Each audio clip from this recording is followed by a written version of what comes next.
Social studies అందులో 7వ తరగతికి సంబంధించి గోల్కొండ సుల్తానులు గమనించబోతున్నాం. అసలు ఈ గోల్కొండ సుల్తానులు ఎవరు గమనిస్తే మనకు దీనికి ప్రాంతీయ రాజ్యాల ఏర్పాటులో భాగంగా విజయనగరం ఏర్పడిన సందర్భంలోనే గుల్బర్గా రాజధానిగా మనకు బహ్మణి రాజ్యం అనేది ఏర్పడుతుంది. 1347 హసన్ గంగు చేత గుల్బర్గా రాజధానిగా మనకు బహ్మణి రాజ్యం అనేది ఏర్పడుతుంది. క్రమంగా ఈ తుంగభద్ర దోబ్ కోసం ఇటు బహ్మణి ఇటు విజయనగర రాజుల మధ్య మనకు యుద్ధ వాతావరణం అనేది ఏర్పడుతుంది. ఇలాంటి క్రమంలోనే విజయనగర రాజు ముఖ్యంగా అలయరామరాయలు కుట్రపూరిత కుతంత్రాలు బహుమణి రాజ్యాల మీద చేయడం జరుగుతుంది. తద్వారా బహుమణి రాజ్యం 5 భాగాలుగా విడిపోతుంది. ఎప్పుడు 1520 నాటికి 5 భాగాలుగా విడిపోవడం జరుగుతుంది. అందులో ఒక భాగమే గోల్కొండ, బీదర్, బీరా, బీజాపూర్, గోల్కొండ, హమ్మెదానగర్ అవుతుంది. ఇలాంటి గోల్కొండ ప్రాంతానికి సుల్తానులే మనకు కుతుబ్షాహీ సుల్తానులు అంటున్నాం. అందుకే ఈ రాజ్యాన్ని కుతుబ్షాహీ రాజ్యం లేదా గోల్కొండ రాజ్యంగా పిలవడం జరుగుతుంది.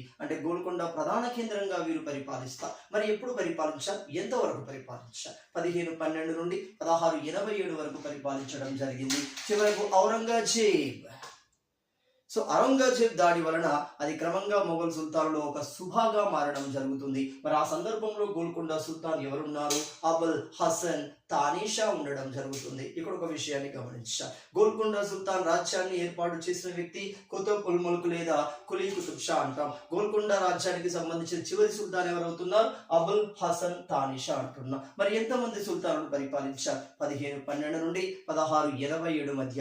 గమనిస్తే మొహమ్మద్ కులీ కుతుబ్ షా లేదా ఇతన్నే కుతుబ్ ఉల్ ముల్క్ అంటాం. ఇతని యొక్క కుమారుడు జంషీద్ కులీ, ఇతడు 3వ కుమారుడు అవుతాడు. ఇతని యొక్క కులీ కుతుబ్ షా యొక్క 6వ కుమారుడు ఇబ్రహీం కులీ కుతుబ్ షా. ఇక్కడ గమనించండి, కులీ కుతుబ్ షా 1512 నుండి 1543 మధ్య పరిపాలించారు. జంషీద్ కులీ 1543 నుండి 1550 మధ్య పరిపాలించారు. ఇబ్రహీం కులీ కుతుబ్ షా 1550 నుండి 1580 మధ్య పరిపాలించడం జరుగుతుంది. ఇతని తర్వాత ఇతని కుమారుడు మహమ్మద్ కులీ కుతుబ్ షా వస్తాడు. గొప్ప ఆర్కిటెక్ట్ గా ఉంటాడు. చార్మినార్ హైదరాబాద్ నగరాన్ని నిర్మించిన వ్యక్తి మహమ్మద్ కులీ కుతుబ్ షా అవుతాడు. 1580 నుండి 1612 మధ్య పరిపాలించడం జరుగుతుంది. ఇతనికి పుత్ర సంతానం ఉండదు. తన కూతురైన హయాత్ బక్షి బేగం యొక్క భర్త అంటే మహమ్మద్ కులీ కుతుబ్ షా యొక్క అల్లుడు రాజ్యానికి రావడం జరుగుతుంది. మహమ్మద్ కుతుబ్ షా అంట. ఇతడు 1612 నుండి 1627 మధ్య మక్కా మసీదును పూర్తి చేసిన వ్యక్తి. మక్కా మసీదును ప్రారంభించిన వ్యక్తి మహమ్మద్ కులీ కుతుబ్ షా అయితే దాన్ని పూర్తి చేసింది ఎవరు అంటే మహమ్మద్ కుతుబ్ షా అవుతున్నాడు. అతని తర్వాత అతని కుమారుడు అబ్దుల్లా కుతుబ్ షా అంటే మహమ్మద్ కులీ కుతుబ్ షా యొక్క మనవడు హయాత్ బక్షి బేగం యొక్క కుమారుడు వస్తున్నాడు. అబ్దుల్లా కుతుబ్ షా 1626 నుండి 1672 మధ్య. మరి ఇలాంటి గోల్కొండ రాజ్యానికి చివరి వ్యక్తి అబుల్ హసన్ తానీషా 1672 నుండి 1687 మధ్య.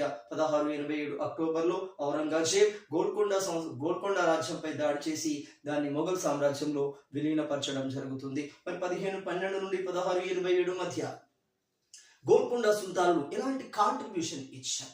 అది విద్యాపరంగా కానీ, సామాజిక పరంగా కానీ, ఆర్థిక పరంగా కానీ ఎలాంటి కాంట్రిబ్యూషన్ ఉంది? గమనిస్తే అందులో మొట్టమొదటి వ్యక్తి కులీ కుతుబ్ షా. ఇతన్ని మనం ఏమంటాం? కుతుబ్ ఉల్ ముల్క్ అంటున్నాం. మరి అతను ఎవరు? ఇరాన్ ప్రాంతానికి సంబంధించి. ఇరాన్ ప్రాంతానికి సంబంధించిన కారాకునీల్ తెగ. కారాకునీల్ అంటే నల్లని గొర్రె వంశము అని అర్థం, నల్లని గొర్రె తెగ అని అర్థం. ఆ తెగకు సంబంధించిన వ్యక్తే కులీ కుతుబ్ షా అవుతున్నా. ఇతని యొక్క బిరుదు బడే మాలిక్ లేదా దొడ్డ ప్రభువు అంటున్నా.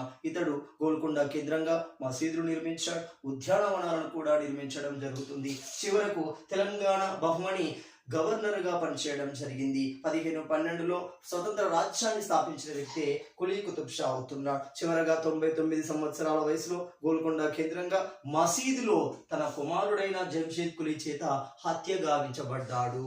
ఆ తర్వాత జంషీద్ కులీ వస్తున్నాడు. మరి జంషీద్ కులీ గురించి కనుక గమనిస్తే 1543 నుండి 1557 సంవత్సరాల కాలాన్ని గమనించండి, మీకు అర్థమవుతుంది. ఏంటో చూడండి. ఇతడు చాలా పరమ క్రూరుడు. ఎంతటి క్రూరుడు అంటే పెరిస్టా ప్రకారం ఎంతటి క్రూరుడు అంటే చిన్న తప్పుకి అతిపెద్ద శిక్ష, మరణ శిక్ష విధించేంత క్రూరుడు అవుతున్నాడు జంషీద్ కులీ. దానికి భయపడిన తన సోదరుడైన ఇబ్రహీం కుతుబ్ షా విజయనగర రాజ్యంలోకి వెళ్ళి శరణార్థిగా ఉంటాడు. ఇబ్రహీం కులీ కుతుబ్ షా అంటాం. ఈ ఇబ్రహీం కులీ కుతుబ్ షా ఎవరు అంటే కుతుబ్ ఉల్ ముల్క్ యొక్క 6వ కుమారుడు అవుతున్నాడు. తన సోదరుడైన జంషీద్ కులీకి భయపడి 7 సంవత్సరాలు విజయనగరంలో శరణార్థిగా ఉండడం జరుగుతుంది. మరి ఎవరి వద్ద ఉన్నాడు? అలయరామరాయల వద్ద ఉన్నాడు. ఎవరి ప్రోత్సాహంతో?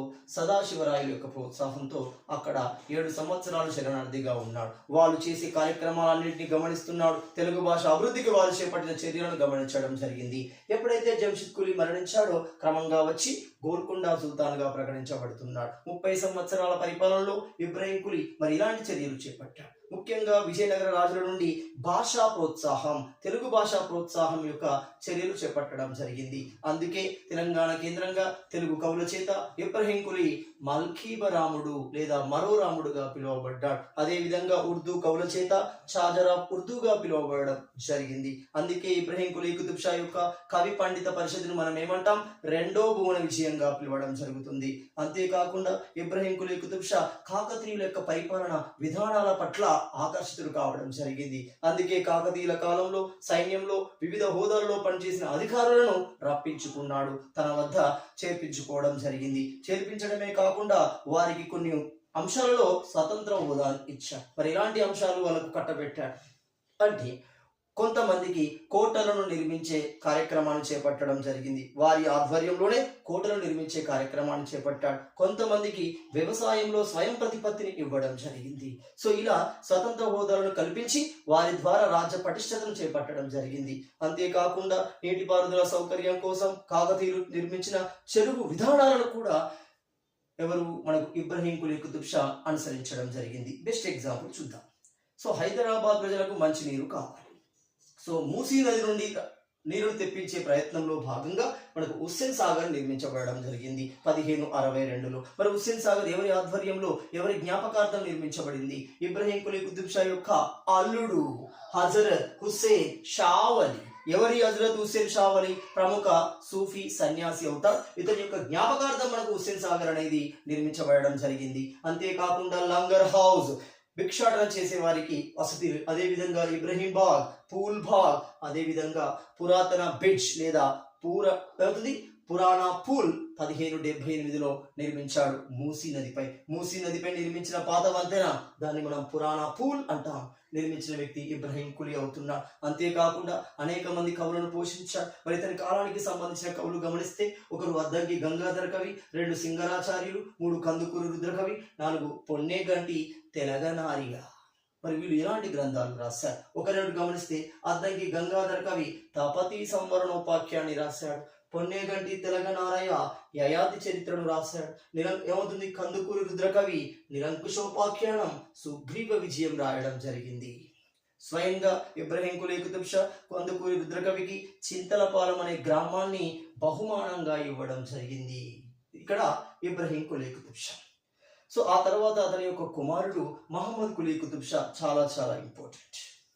సో గోల్కొండ రాజ్యంలో గొప్ప భవన నిర్మాతగా పేరు పొందడం జరిగింది. మొఘల్ సామ్రాజ్యంలో షాజహాన్ ఎలాగో గోల్కొండ రాజ్యంలో మహమ్మద్ కులీ కుతుబ్ షా అలాగే ఒక గొప్ప భవన నిర్మాత, ద బెస్ట్ ఆర్కిటెక్ట్ గా మనకు పిలువబడుతున్నారు. మరి దీని ఆధ్వర్యంలో ఎలాంటి నిర్మాణాలు చేపట్టబడ్డాయి? ఒక చార్మినార్, ఒక హైదరాబాద్, ఒక చార్కమాన్, ఒక దారుల్ షిఫా, ఒక చందన్ మహల్ వంటి నిర్మాణాలు నిర్మించబడ్డాయి. మరి ఒక్కొక్క నిర్మాణాన్ని కనుక గమనిస్తే, సో హైదరాబాద్ రాజధాని నిర్మించాడు. ఏ విధంగా నిర్మించాడు? ఎవరి సహాయంతో నిర్మించాడు? సో హైదరాబాద్ నిర్మించడంలో, చార్మినార్ నిర్మించడంలో మహమ్మద్ కులీ కుతుబ్ షాకు సహకరించిన వ్యక్తి అతని యొక్క వజీర్. ఎవరా వజీర్? మీర్ మమెన్ ఆస్ట్రాబాది అనే వజీర్ సహాయం తీసుకోవడం జరిగింది. మొత్తంగా త్రిభుజాకారంలో హైదరాబాద్ రాజధానిని 1590-91 నాటికి నిర్మించాడు. రాజధాని గోల్కొండ నుండి హైదరాబాద్కు మార్చబడడం జరిగింది ఇతని కాలంలోనే. అంతేకాకుండా మక్కా మసీద్, ఇక్కడ ఒక కాంట్రవర్సీ, 2 మక్కా మసీదులు కనబడతాయి. ఇక్కడ మనకు గమనించండి, గోల్కొండ కేంద్రంగా ఉన్న చిన్న మక్కా మసీద్, అదేవిధంగా చార్మినార్ సమీపంలో ఉన్న మసీద్. చార్మినార్ సమీపంలో ఉన్న మక్కా మసీదును నిర్మించింది, పునాది వేసింది మాత్రం ఇతని యొక్క అల్లుడు మహమ్మద్ కుతుబ్ షా, అంటే హయత్ బక్షి బేగం యొక్క భర్త. మహమ్మద్ కులీ కుతుబ్ షా యొక్క అల్లుడు పునాది వేస్తే దాన్ని పూర్తి చేసింది మాత్రం ఔరంగజేబ్ పూర్తి చేస్తాడు. ఇది గుర్తుపెట్టుకోండి. సో మరి ఇక్కడ ఈ మక్కా మసీద్ నిర్మించడం కోసం, గోల్కొండ కేంద్రంగా మక్కా మసీద్ నిర్మించడం కోసం మహమ్మద్ కులీ కుతుబ్ షా 2 అధికారులను నియమించారు. ఎవరా అధికారులు? ఫజీ ఉల్లా బేగ్, చౌదరి రాజయ్యలను నియమించడం జరిగింది. సో మొత్తంగా ఇతని కాలంలో గొప్ప నిర్మాణాలు అనేవి నిర్మించబడ్డాయి. అవి ఇప్పటికీ కనబడతాయి. తెలంగాణకు తలమానికంగా ఉన్న చార్మినార్ హైదరాబాద్ ఇప్పటికీ కనబడుతూనే ఉంది. అదేవిధంగా ఇతని యొక్క కూతురు హయత్ బక్షి బేగం, అంటే ఎవరు? మహమ్మద్ కుతుబ్ షా యొక్క భార్య